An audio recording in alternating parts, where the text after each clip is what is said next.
Shalom sahabat Narwastu dimanapun saat ini berada. Kiranya Bapak dan Ibu dalam kondisi yang sehat, bahagia, dan diberkati Tuhan. Ini merupakan podcast majalah Narwastu yang ke-143. Podcast kali ini agak sedikit berbeda dari biasanya. Biasanya kami menampilkan tokoh masyarakat, profesional, maupun pemimpin-pemimpin gereja. Nah, di podcast kali ini kita telah kedatangan dua anak muda yang tahun ini baru saja lulus dari SMA Kristen Penabur Harapan Indah Kota Bekasi. Kedua anak ini juga berhasil masuk ke perguruan tinggi negeri. Mereka adalah Joshua Holong Munte yang diterima di Universitas Padjadjaran Bandung dan juga Daniel Sitomorang yang diterima di Universitas Airlangga Surabaya. Kita nanti akan berbincang bagaimana cara mereka bisa menembus universitas negeri, serta bagaimana harapan mereka sebagai kaum muda untuk bisa bersaing di dunia perkuliahan, bahkan sampai di dunia kerja nanti. Kita akan sapa mereka berdua. Halo Bro Joshua dan Bro Daniel. Apa kabarnya nih? Baik, puji Tuhan, Bang. Sejauh ini masih baik, Bang. Masih baik ya? Masih aman ya? Iya, masih aman. Oke. Mungkin pertanyaan pertama, gue mau nanya tentang ke kalian berdua, perasaan kalian ini setelah lulus dari SMA Kristen Penabur Harapan Indah Bekasi. Siapa dulu mungkin, terserah. Dari Daniel dulu aja boleh. Oke. Kalau dari saya sendiri sih, Bang, tentunya senang dan lega ya. Karena ya 3 tahun SMA, ya pahit manisnya kita udah jalanin, dan pada akhirnya juga ya menurut aku sendiri sih berbuah baik ya dengan kelulusan ini. Kayak ya sudahlah, semua udah dijalanin, jadi kita tinggal melangkah ke step selanjutnya aja, dan ya cukup baik sih perasaanku dan senang. Joshua?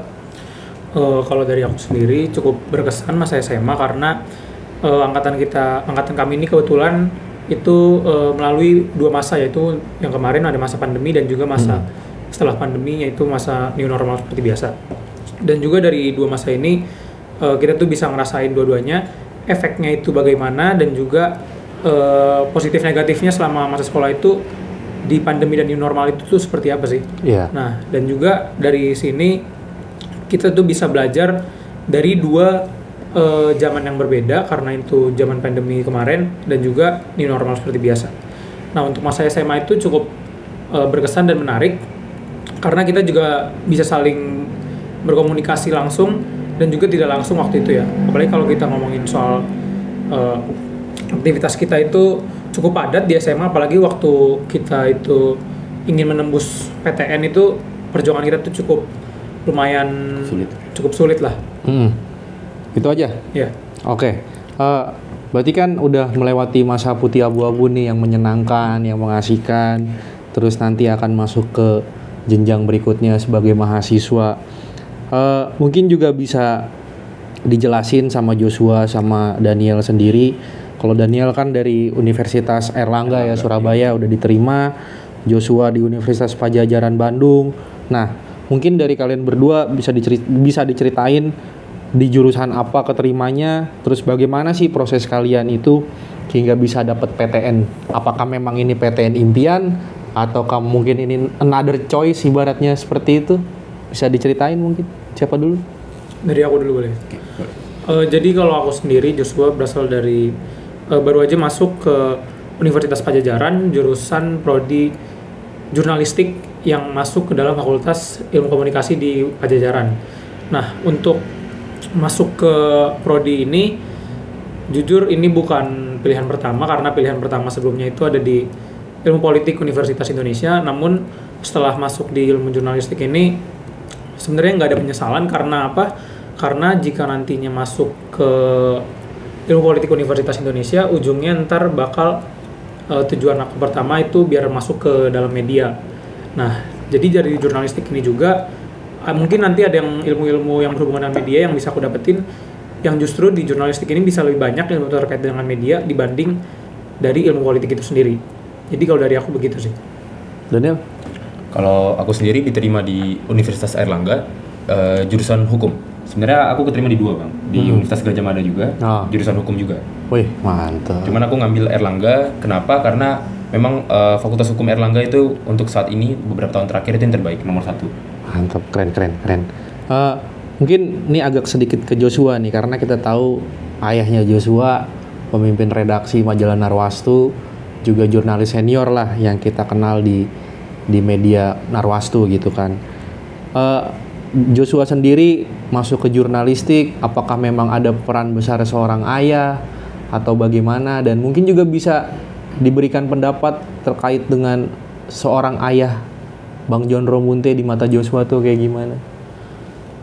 Jadi alasan utama saya masuk jurnalistik itu pertama karena saya melihat peran seorang ayah saya yang memang terjun dalam media langsung, dan juga saya melihat bahwa media di Indonesia saat ini tuh sudah lumayan cukup berkembang dan juga ini masuk ke era digital. Jadi saya mengira dengan masuk ke dalam dunia media ini nantinya tuh ini tuh jurusan media tuh akan terus dibutuhkan oleh banyak orang. Jadi nggak cuman ini tuh jurusan, jika saya masuk ke jurnalistik, ini tuh jurusan yang mungkin kedepannya akan susah tergantikan karena jurnalistik ini kan berkaitan dengan komunikasi langsung antar sesama, dan juga jika kita berkomunikasi ini tidak ada yang bisa menggantikan komunikasi dasar manusia itu dengan AI. Jika kita melihat dunia ini saat ini kan semakin berkembang dan juga orang-orang tuh sudah makin mengandalkan AI. Tapi menurut saya pribadi, jika kita masuk ke jurnalistik, hal ini tuh tidak bisa digantikan dengan AI karena pertanyaan yang dilontarkan oleh seorang jurnalis kepada seorang narasumbernya itu tidak bisa digantikan oleh AI karena pertanyaannya akan mengalir begitu saja, dan juga ini memerlukan hati nurani langsung dari manusia itu sendiri untuk bertanya satu sama lain. Dan juga jika bertanya mengenai peran ayah, ya karena saya melihat ayah saya ini tiap hari ya, apalagi sering berkomunikasi dengan calon-calon narasumbernya, dan juga sering mengajarkan saya tentang nilai-nilai berkaitan dengan media massa dan juga media cetak. Nah, jadi menurut saya tuh media di Indonesia ini cukup masih akan terus berkembang, dan juga saya bertujuan supaya membawa Narwastu ini, saya melihat di Narwastu ini tuh masih ada jalan-jalan ke depannya yang masih harus dicapai gitu loh. Jadi tujuan-tujuannya nggak cuma di sini, dan juga ini makin berkembang, dan juga saya ingin supaya nanti ilmu-ilmu yang sudah saya dapatkan nantinya di jurnalistik ini bisa saya kembangkan tidak hanya di media Narwastu ini saja, namun di media lain di Indonesia, dan juga membawa media Indonesia ini supaya keseluruhan media di Indonesia ini tuh bisa berkembang, dan juga saya berharap supaya media di Indonesia ini terus mendapat dukungan dari pemerintah, apalagi supaya kebebasan pers bisa semakin tercapai gitu. Oke, kalau Daniel sendiri, apakah ini sudah sesuai dengan apa yang diinginkan dan dicita-citakan masuk hukum? Buat saya sendiri Bang, jujur ini memang cita-cita saya. Dari keluarga mama saya semuanya latar belakangnya hukum ya.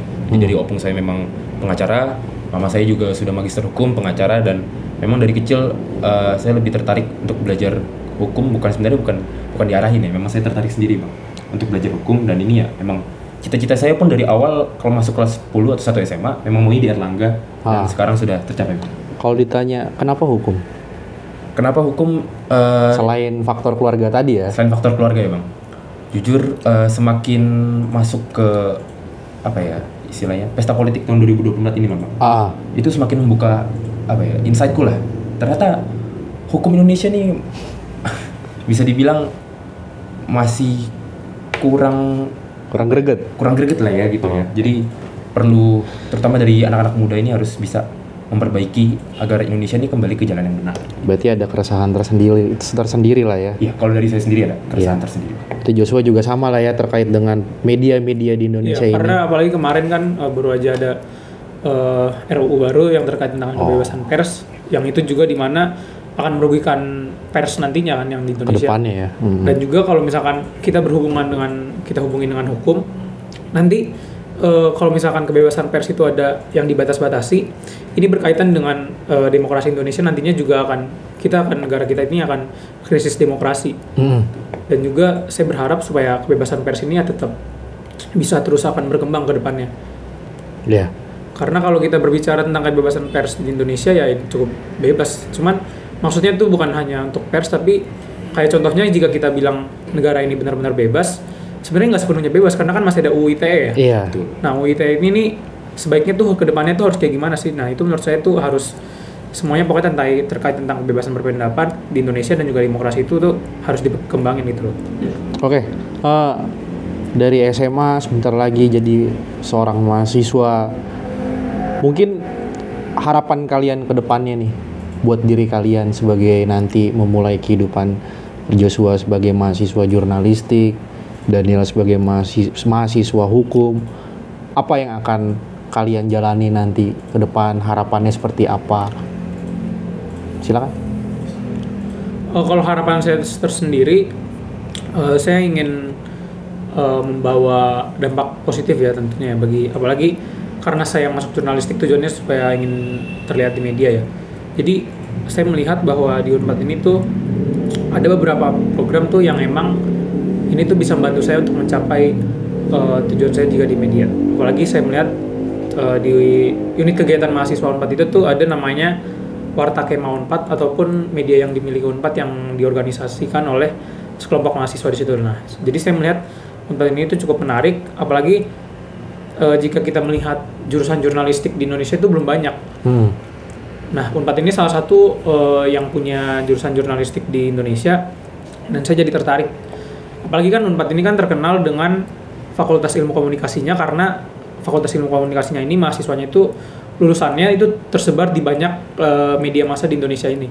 Jadi saya tertarik masuk Unpad tuh supaya begitu. Jadi harapan saya juga supaya nanti ilmu yang saya dapatkan di Unpad ini tuh bisa saya bawa dan juga saya aplikasikan. Jadi nggak hanya ilmu-ilmu dasar doang, tapi beneran mendarah daging ke saya gitu. Daniel? Kalau buat saya sendiri sih Bang, ya pasti ya. Untuk kedepannya pasti ingin berguna untuk masyarakat. Saya membawa perubahan positif bagi bangsa dan negara, dan terutama ya itu juga untuk kemuliaan nama Tuhan. Karena segala sesuatu apa yang kita lakukan pasti harus sesuai dengan kehendaknya, dan kalau kita mengikuti kehendak Tuhan, pasti kita akan bisa berguna bagi orang lain. Karena Tuhan memberkati kita kan agar kita bisa menjadi berkat bagi orang lain. Dan mungkin jalannya saya, dengan saya belajar ilmu hukum, mungkin saya bisa ke depannya menjadi pengacara, dan dari situlah saya mungkin bisa menjadi berkat dengan cara saya membantu orang-orang lain seperti membela orang yang bisa dibilang tidak mampu dan membantu mereka dalam segi hukum lah ya, bagi orang-orang yang tidak mampu tersebut. Oke. Kalian kan bisa dibilang generasi apa sih? Generasi sandwich ya? Generasi betul, sandwich ya? sandwich. Generasi sandwich ini kan agak-agak gimana gitu kan? Stuck ya? Ada nggak sih pesan-pesan buat teman-teman kalian yang seumuran sama kalian, bagaimana biar dia punya kehidupan yang lebih baik di masa yang akan datang? Siapa? Daniel? Mungkin kayak Daniel mantep anak hukum. Mungkin dari saya sih ya Bang, pesan buat terutama teman-teman kita yang segenerasi. Iya.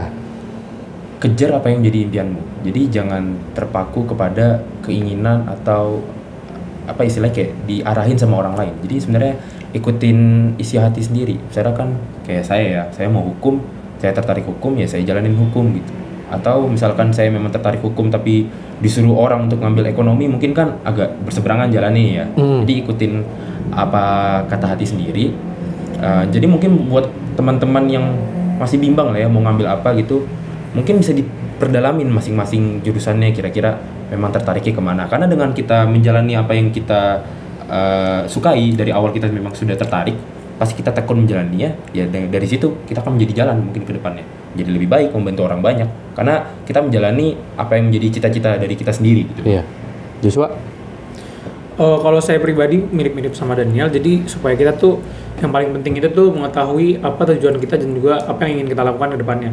Nah, kayak saya pribadi tadi saya ingin masuk jurnalistik karena saya sudah tahu apa yang akan saya lakukan jika saya sudah masuk dari jurnalistik ini. Dan juga Daniel kan udah tahu ya, apalagi dia dari hukum, apalagi dia punya idealismenya sendiri, yaitu dia ingin membantu orang-orang bawah jika dia sudah menjadi pengacara nantinya. Dan juga kalau dari saya, supaya saya masih ingin tahu banyak tentang media di Indonesia itu bagaimana, dan juga supaya media Indonesia ini semakin berkembang, apalagi akhir-akhir ini sudah banyak muncul media-media baru di Indonesia yang muncul ke permukaan. Dan juga mungkin dulu orang berpikir bahwa media tuh harus punya koran, majalah, apalah kayak gitu kan. Tapi sekarang kan justru yang makin meningkat pada zaman ini tuh media-media yang digital ya. Yeah. Jadi menurut saya tuh media-media ini tuh bisa terus berkembang, dan juga tuh bentuknya tuh bisa macam-macam. Makanya itu tadi saya bilang di awal bahwa jurusan jurnalistik ini tuh jurusan yang susah yang orang-orang lulusannya itu menurut saya akan susah tergantikan dengan AI.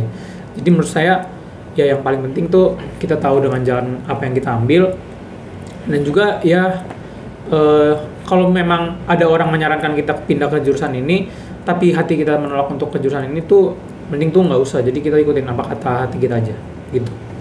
Oke, pertanyaan terakhir nih, sebagai lulusan SMA Kristen Penabur Harapan Indah, tentu Penabur punya 3 moto, Betul. yaitu tinggi ilmu, tinggi iman, dan tinggi pelayanan. Sebagai alumni Penabur, bagaimana cara kalian untuk memegang teguh moto-moto tersebut di kehidupan yang akan datang? Siapa duluan nih? Oke, duluan kali ya. Iya.